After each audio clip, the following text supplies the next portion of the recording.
In this video, I'm going to show you how to make a robe with feather sleeve details. Here's an image to break down the pattern that we're going to be creating.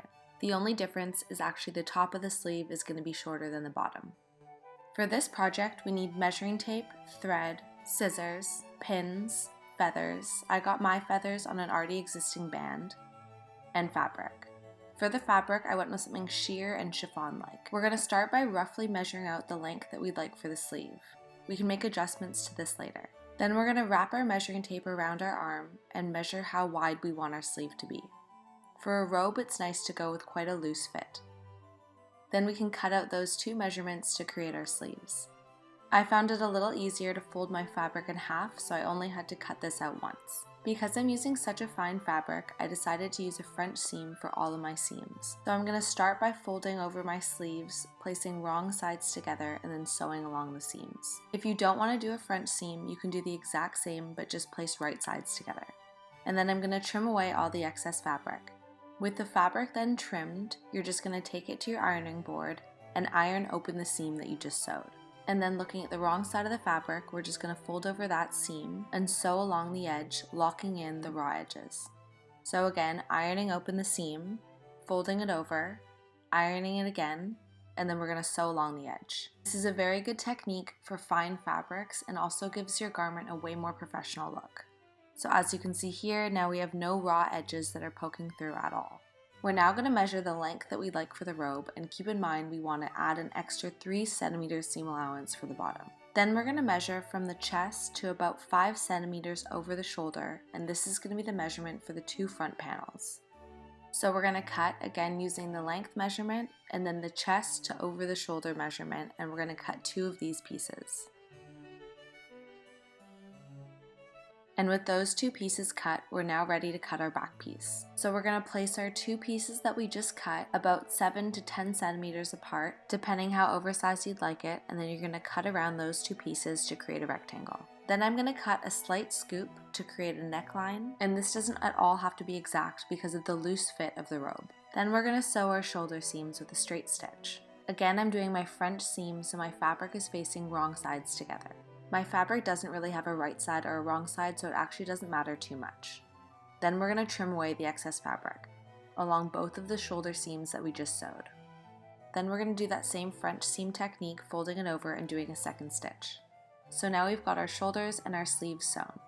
And placing them together, I'm now marking out up to what point I want to sew my side seams. So I'm just going to sew along the 2 side seams, but not closing up the armhole. Again, with the French seam, I'm sewing wrong sides together, flipping it inside out, ironing it, and sewing the second stitch. Then with our sleeve inside out and our robe right side out, we're going to insert the sleeve into the armhole. You want to make sure at this point that the 2 French seams that you've created are being pinned facing each other. And then you're going to sew the 2 sleeves to the robe. Then you're going to trim the excess, flip the sleeve, iron the sleeve, and do your second stitch. Now putting the robe on, we can make the measurements for the sleeve detail. It also helps to put on the feathers to see what it's going to look like when they're actually attached. The top of the sleeve is going to be shorter, and then the feathers are going to drop down to the bottom hem of the sleeve. I place pins to mark where I'm going to cut. This sleeve detail is up to you, and it can be as drastic or as shallow of an angle as you like. Keeping in mind a 2 centimeter seam allowance, I'm now going to cut that angle for both of my sleeves. Lining up the 2 sleeves can help make sure that they're exactly the same. The next step is to hem our sleeves. So with our iron, we're going to fold the fabric over 1 centimeter, fold it over again, and iron it again. It may also help to place pins to keep this in place before sewing.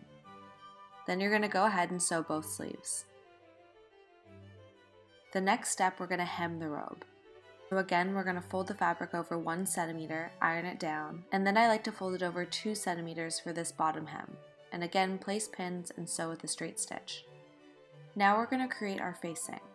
We're going to measure from the bottom of the hem all the way around our neckline to the other side, and we're going to add 2 centimeters to that. Then we're going to cut a strip of fabric in that length 10 centimeters wide. If your fabric's not long enough, you can cut 2 strips and attach them. In my case, I had to attach 2 pieces together by sewing them right sides together, and then I trimmed away the excess. So now I've got my piece that's long enough to wrap around the whole neckline. We're going to take the strip and the robe and place them right sides together with the strip hanging 1 centimeter over the end of the robe. And we're going to take that centimeter and fold it over. Then place pins and we're going to sew along those pins. Again, making sure the pieces are right sides together. I made my strip a little too long, so I just cut it, leaving that 1 centimeter, folding it over, and then I continued sewing. We can now see with that all sewn that the fold over piece creates a nice finish for the strip. We're now going to iron and prepare that strip for its second stitch. So you're going to iron all that seam allowance towards the strip and iron that 1 centimeter up. And then you're going to fold over 1 centimeter of the strip and iron that down as well. This is going to be folded over in the next step. I folded over a little more than 1 centimeter because I wanted my strip to be a little thinner, but that's up to you. Then you're going to fold it over, making sure it's slightly overlapping the seam. Flipping your garment over, we're now looking at the right side of the fabric and we're going to pin in the seam, making sure that we're locking in that other layer of fabric. So looking up close, here you can see the pins are in the seam and I've locked in that bottom layer. And you're going to continue pinning that piece down all along the neckline of your robe. And then you're going to sew along where you pinned. You may want to sew down the bottom of that strip as well, and you can do that by just sewing it and then pivoting your needle and continue sewing along where you pinned. And then you can do the same at the other end of the strip, pivoting your needle and sewing it closed. We're now going to cut the tie for around our waist. This can be any length or thickness you like. So I just folded my fabric over to see how wide I wanted the strip, keeping in mind a 1 centimeter seam allowance. Again, because my fabric wasn't long enough, I had to cut 2 strips and sew them together. I did a French seam for this stitch, but it's not really necessary. Then you're going to fold it over, placing right sides together and sew along the edge. You're going to do this the full length of the strip.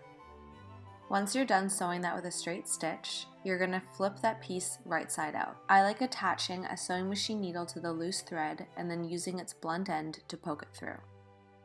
This process can be very time consuming, but be patient and be careful not to break that thread. And then once you find your needle at the other end, it's a little easier to pull through.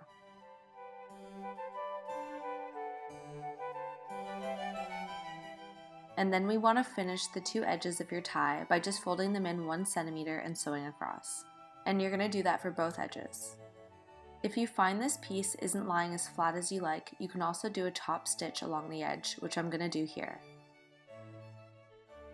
We're now going to move on to making the belt loops, which can be either a piece of fabric or in my case I'm just going to use a little piece of ribbon. I suggest trying it on before you place these loops, and I would advise placing the loops around the smallest part of your waist. The final step is to place the feathers, so we're just going to attach the band with pins and sew along where we pinned, creating a slight overlap at the bottom of the sleeve. I liked the look of the band, so I decided to put it on the top of my fabric, but you could also put it underneath as well.